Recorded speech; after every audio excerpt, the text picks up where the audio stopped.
Mga kagabay, magandang umaga, ay magandang hapon, magandang gabi, magandang umaga, magandang tanghali. Saan man tayo naroroon, anuman ang ating mga ginagawa, una at higit sa lahat, ating ialay ang ating mga sarili sa ating Panginoon. Sa loob lamang ng ilang mga sandali, ating damhin ang presensya ng Diyos. Sumasa atin ang pagpapala, ang biyaya, ang pag-ibig, at ang kapayapaan ng Ama, ng Anak, at ng Espiritu Santo, nabubuhay at naghahari, iisang Diyos, magpasa walang hanggan. Mga kagabay, kamakailan, siguro may isang linggo o ilang araw na, sinimulan na ang unang bahagi ng daan patungo sa pagiging santa ng isang 13 taong gulang na babaeng Pilipina na nagmula sa Sarat, Ilocos Norte.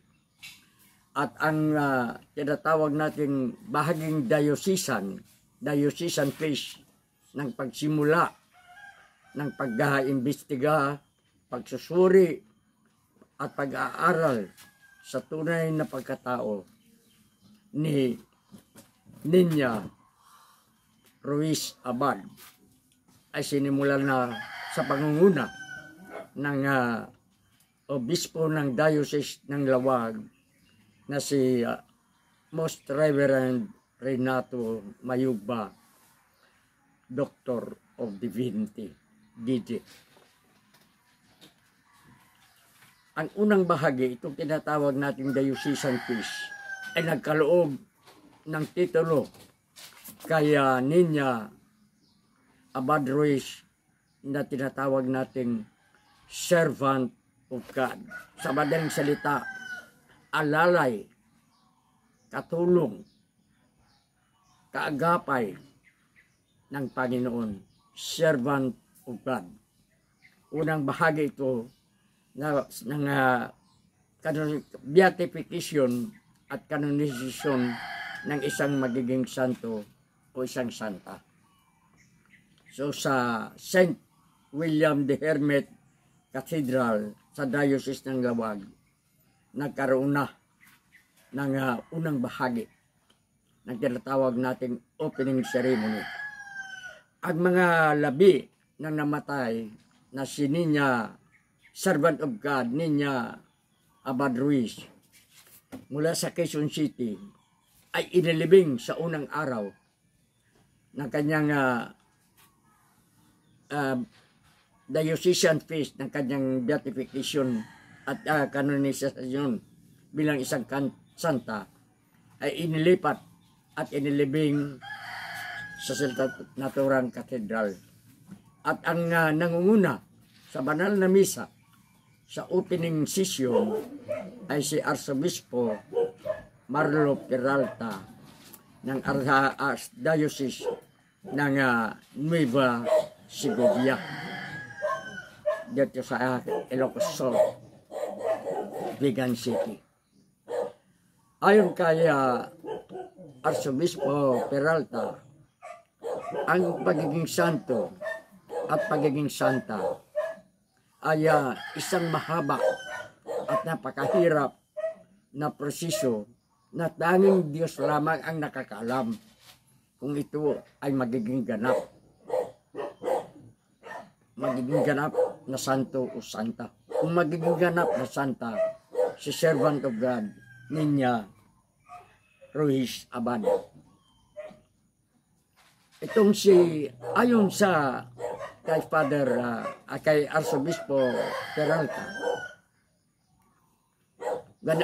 ganun pa man, tayong lahat, hindi lamang ang mga Ilocano, hindi lamang ang mga taga Ilocos Norte, hindi lamang ang mga taga Ilocos Sur, hindi lamang ang mga Ilocano ang magdarasal, ang magbubunyi upang magiging santa si servant of God, Ninya Ruiz Abad. Napakahabang proseso. Diyos lamang ang nakakaalam ayon sa arsobispo. Ngunit, tignan natin, itong si Ninya, ayon sa kanyang autobiography, itong si Ninya ay ipinanganak sa Quezon City. Ngunit ang kanyang ina na isang abogada ay napunta sa Quezon City dahil doon ang kanyang trabaho kasama ang kanyang asawa na isa ring abogado. Abogada at abogado ang mga magulang ni Ninya. Sa edad, ipinanganak si Ninya sa Quezon City. Hindi naman nabanggit kung saan sa Quezon City. Ngayon, itong si Ninya, ng 4 na taon na, ang kanyang mga magulang, siguro nahirapan na nandoon si Ninya, lumipat sila sa Sarat, Ilocos Norte. At doon nagsimula na kanyang pag-aaral si Ninya. Ngayon, 4 na taon si Ninya nang lumipat siya mula sa Quezon City hanggang sa lumipat sila sa Sarat. Doon marahil nagsimula ng kanyang elementary si Ninya. Siguro nag-elementary siya, sabihin natin 6 or 7 years old. At nang 10 taon na siya, dahil nga sa abogado at abogado ang kanyang mga magulang ang trabaho sa Quezon City, bumalik sila sa Quezon City. 10 taon ang batang si Ninya. So, may mga 2 o 3 taon na nag-aaral sa Sarat.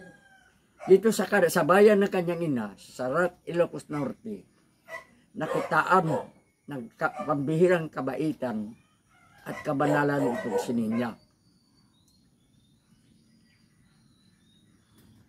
Bago sa papasok ng paaralan at sa paglabas niya sa paaralan, sa murang edad, hindi nakakalimutan ng batang si Ninya ang dumaan at magdasal sa Our Lady of Mount Carmel. Siguro sa Sarat ito, magiging sa Quezon City. Madasalin ang batang si Ninya, ayon sa kanyang autobiografiya. So, 10 years old, lumipat ulit siya sa Quezon City. Pero ito nga, marami ang ayon sa kanyang autobiografiya, marami ang nagsasabi na may mga pagkakataon itong si Ninya, maraming pagkakataon na nakitang nagdarasal na kaluhod, nakataas ang kamay, nakapikit ang mata, at malalim ang pagkipag-ugnayan sa Diyos. Sa madaling salita, very spiritual ang batang si Ninya. At bukod sa ito ay matulungin at mabait. Ay, ang halimbawa, may pera siya at may nangangailangan. Bata pa siya, ibibigay niya. Ang kanyang pagkain, ibibigay niya. Ibabahagi niya ang anumang nasa kanya sa kanyang kapwa-bata na nangangailangan at kahit hindi bata. At hindi ito nawawalan ng rosaryo sa kanyang liig. Nakarosaryo ito. At ang muto o manunin niya ay ang Diyos una sa lahat, na nakakahawa umano at marami ang gumaya kay Ninya. At namatay siya noong August 16, 1993 sa edad na 13 years old. Dahil nung 10 years old siya ay na-diagnose na may sakit sa puso. Inatake siya sa kanyang school, 13 years old sa Quezon City, at hindi na siya umabot. At namatay siya, 13 years old, noong 1993, August 16. At kailangan magkaroon siya ng 2 milagro. Alam naman natin yung milagro, isang kabalaghan na sana magiging ganap na santa, si Niña Ruiz Abad.